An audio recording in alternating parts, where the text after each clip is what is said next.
Ladies and gentlemen, welcome back to another video. Thanks for clicking. In this video, I'm going to be explaining to you how you can go from 0 hours to becoming a commercial pilot. If you do find this video useful, please remember to leave a like on it and remember to subscribe if you enjoy the content. But let's get into it. Now, there's two main routes you can go down when becoming a commercial pilot. You can either take the integrated route or the modular route. Now, personally, I took the integrated route, but it's completely up to you which route you take. First, I'm going to explain the integrated route just because I did it and I know it in a bit more detail. Then I'm going to explain the modular route to the best of my ability, and of course I didn't do it myself, but I'll try to explain it as best as I can. So now, starting with the integrated route. Now, the first thing you'll want to do is find out what flight school you want to go to. Now, I recommend not only doing your research online, but also going to events like Pilots Careers Live. That's where I found about Leading Edge, which is the school that I ended up going to. But of course, it's completely up to you and it really depends what school best suits you. Now, I recommend doing as much research as you can. Of course, it is a big decision and a lot of money. So make sure you are 100% certain where you want to go. After you've decided, it's time for the assessment. Now, the assessment will be slightly different for every school you apply for. However, the general assessment is split up into 3 sections. Firstly, you have the one-on-one interview. Then you've got the group exercise and of course the online assessments. Now, I just want to reiterate that all 3 of the sections could be done in any order. So starting with the one-on-one interview, this is really what as it says. So sometimes it can be 2-to-1, but generally I find it's 1-to-1. Now, this one-on-one interview is split up into 2 main sections. Firstly, you have the motivation section. This is really about why you want to be a pilot, why you want to go to school X. Where do you see yourself in 5 years? These sort of questions, so they can really get to know you. After that, you'll be followed up by the competency questions. If you don't know what the 9 pilot competencies are, I really suggest you do your research into those before you go for your interview. The main competency questions are all based around these 9 competencies, especially teamwork and leadership, communication, situational awareness, workload management, those sorts of competencies. Some of the questions you might get asked are stuff like, name a time you had great leadership, name a time you had to work in a team, name a time you struggled to communicate, name a time you witnessed bad leadership, name a time you worked badly in a team. Name a time when you lost situational awareness. Have a time in your head where you showed these competencies and have a few ideas for each one. When it comes to answering these questions, research the STAR technique. This is a brilliant way to answer all the questions in loads of detail so that the examiner is able to tick all the boxes on the day. So next up, let's go on to the online assessments. Now, there's lots of great sites out there which give you loads of practice for these. So if you can, do some research and find out some sites. Most of them you have to pay for, but it's not too expensive. And they will have some of the practice tests which you will have to do on the day. They're nothing too much to stress about. It should be okay.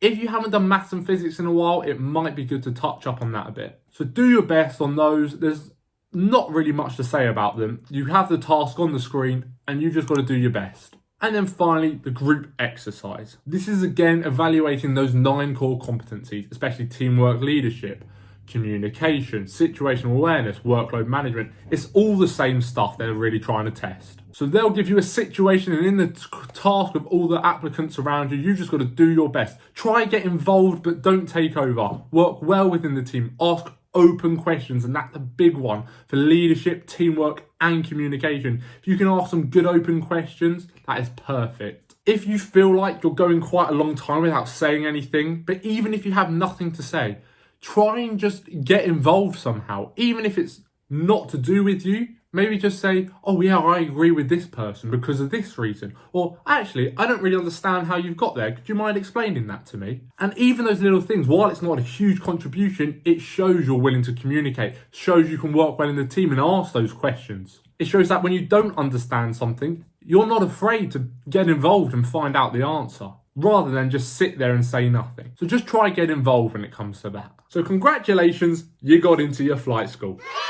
Next up, it's time to start. And with the integrated route, the first thing you'll do is ground school. 6 very tough months of 13 exams. There's a list of all the exams on the screen there. When I did it, it was actually 14 exams. Communications was split up into IFR and VFR communications.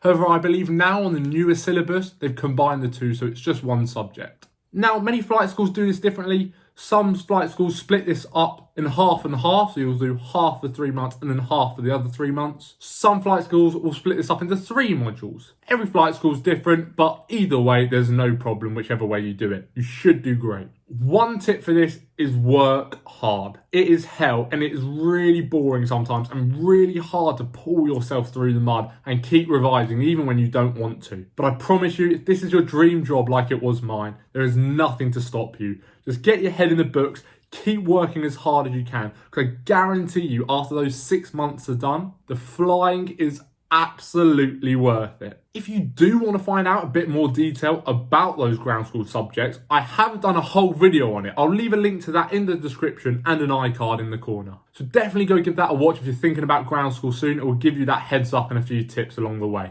But after 6 months of ground school are done, it's time to start flying. Firstly, you'll do all your flying on your single engine. And the first big milestone for that has got to be your first solo. Every flight school syllabus is slightly different, but this is generally around the 13th or 14th flight. After that, you'll be doing lots of solo hour building, going out on navs, landaways to different airports, practicing in the circuit as well, with an instructor as well as solo. You'll keep progressing along and building up loads and loads of hours. I believe it's over 100 hours on the single engine aircraft.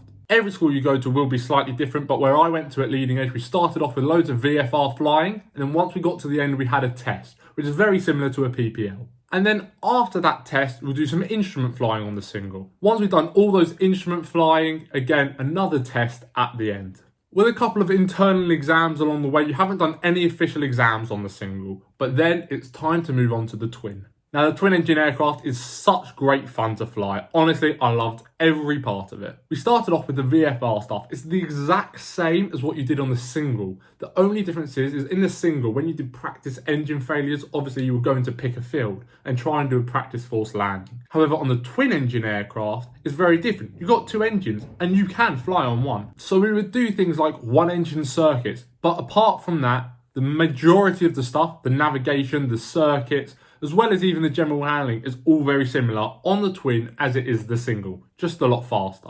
And then once you've done all that VFR flying on the single, it's time for your CPL, your commercial pilot's license flight. And this is a scary one. It really is. It's your first real proper exam. You'll have an external examiner come in and it can be quite daunting. But my biggest tip, just relax. It is just another flight. You will have done lots of practice flights the exact same up until that moment. Just stay calm, give it your best, and you guys will all be okay. But congratulations, you passed your CPL and you've earned your 2nd stripe, so well done. Next up, you're onto your instrument rating. Again, I loved this. This was so much fun.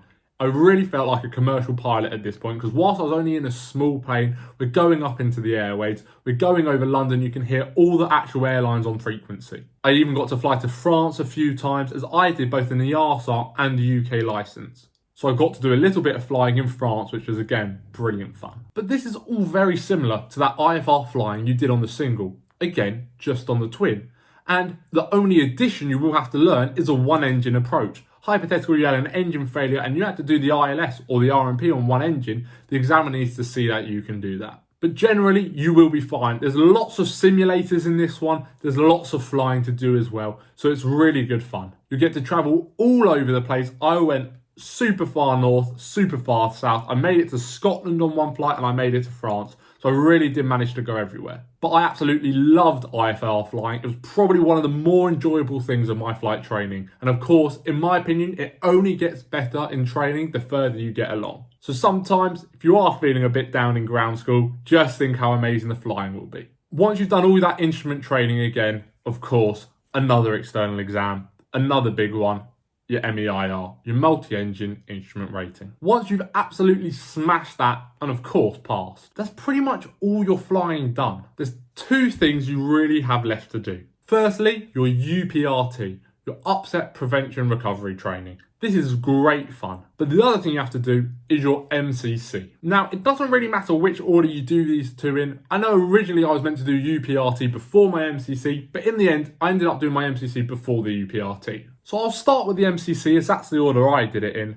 And this is brilliant fun. For me, it consisted of 10 simulators in the A320. Now, of course, all your flying up to this point has been single pilot. You are training that if you're the only one in the cockpit. However, for the MCC, of course, you'll never fly in an A320 single pilot. You're really trying to perfect that transition from going from single pilot all the way to multi-crew. And this isn't just the pilot next to you. It involves about managing with the ground, air traffic control, even the cabin crew. But these 10 simulators are great fun. They not only focus on the basic sector from A to B with takeoffs and landings, we also start learning about failures, engine fires, cabin fires, even stuff about ECAM failures, which if you've flown an Airbus, you might know what they are. For me, I did something called an APS MCC. This is slightly different to an MCC, really not much different. The MCC originally is just a course. You've got to do the 10 sims and you tick the box and you're all done. The APS MCC is just slightly better than the MCC and it involves a test at the end. So for my 11th simulator, I had a test. This was me and my sim partner, which I had been training with. We'd basically been given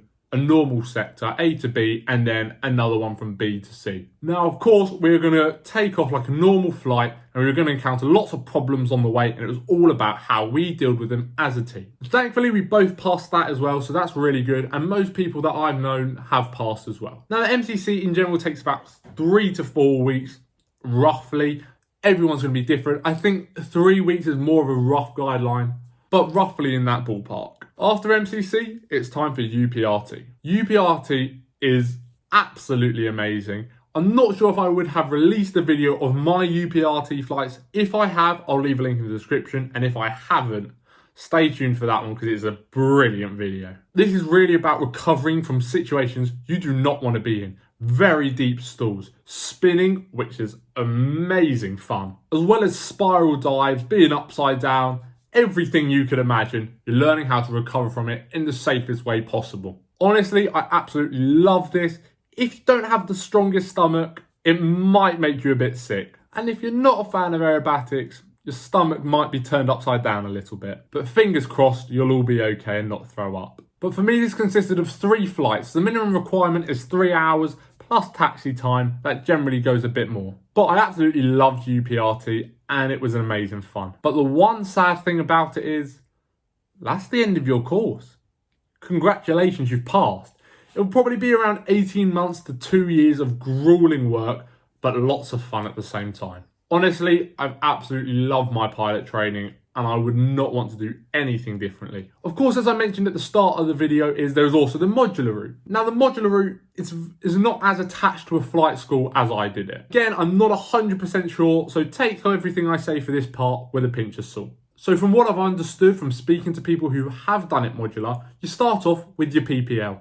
Once you've done your PPL, it's all about hour building. You are renting the plane yourself and you are trying to accomplish those hours that you need to get your license. In this time, I've known a lot of people to do ground school at the same time. So they'll be doing ground school while doing their hour building, working during the week, flying on the weekends. Now the difference is obviously they've got their PPL before they've actually started ground school. Well, that being said, I really don't feel like that affected me during my ground school. You really don't need a PPL to understand what's happening.